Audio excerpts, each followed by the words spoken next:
মধ্যপ্রাচ্যে ইরান ও ইসরায়েলের মধ্যকার উত্তেজনা নতুন কিছু নয়। বছরের পর বছর ধরে দেশ দুটি রক্তক্ষয়ী দ্বন্দ্বে লিপ্ত। আর এই সংঘাত ও দ্বন্দ্বের তীব্রতা ভূ রাজনৈতিক বিষয়ের উপর নির্ভর করে কখনো বাড়ে আবার কখনো কমে। তবে সম্প্রতি এই দুদেশের সম্পর্কের ফাটল আরও দীর্ঘ হয়েছে মধ্যপ্রাচ্যের অস্থিতিশীলতা এবং একই সাথে তেহরানে ফিলিস্তিনের স্বাধীনতাকামী সংগঠন হামাস প্রধান ইসমাইল হানিয়ার হত্যাকাণ্ডকে কেন্দ্র করে। হানিয়া হত্যার প্রতিশোধ নিতে প্রতিজ্ঞা নিয়েছে ইরান। এরই ধারাবাহিকতায় এই বদলা কিভাবে নেওয়া হবে এবং কখন ইসরায়েলকে কঠোর প্রতিক্রিয়া জানাবে তা নির্ধারণ করার সিদ্ধান্ত নিচ্ছে ইরান। দেশটির বর্তমান প্রেসিডেন্ট মাসুদ পেজেশকিয়ান এই হুঁশিয়ারি দিয়েছেন। 24 সেপ্টেম্বর মঙ্গলবার কাতার ভিত্তিক সংবাদ মাধ্যম আল জাজিরাকে দেওয়া এক সাক্ষাৎকারে ইরানি প্রেসিডেন্ট এ কথা বলেন। গত জুলাইয়ে তেহরানে দখলদার ইসরায়েলের গুপ্ত হত্যার শিকার হয়ে হামাসের নেতা ইসমাইল হানিয়া এবং তার এক দেহরক্ষী নিহত হন।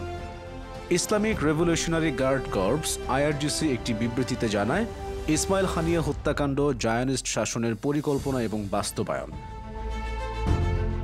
এই হত্যাকাণ্ডের প্রতিক্রিয়ায় উচ্চপদস্থ ইরানি কর্মকর্তারা জায়নিস্ট শাসনের বিরুদ্ধে যথাযোগ্য জবাব দেওয়ার অঙ্গীকার করেছেন।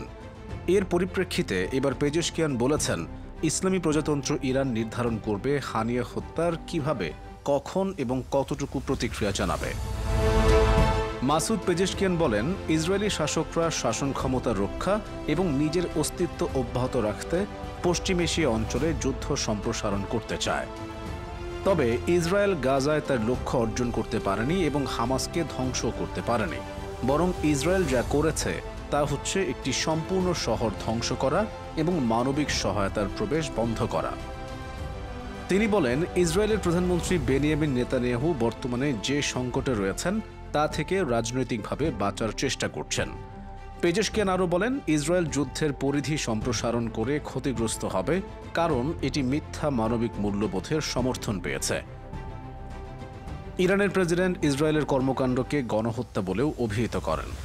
এছাড়া যুক্তরাষ্ট্র ও কিছু ইউরোপীয় দেশের ইসরায়েলের অপরাধের প্রতি সমর্থনকে নিন্দা করেছেন তিনি।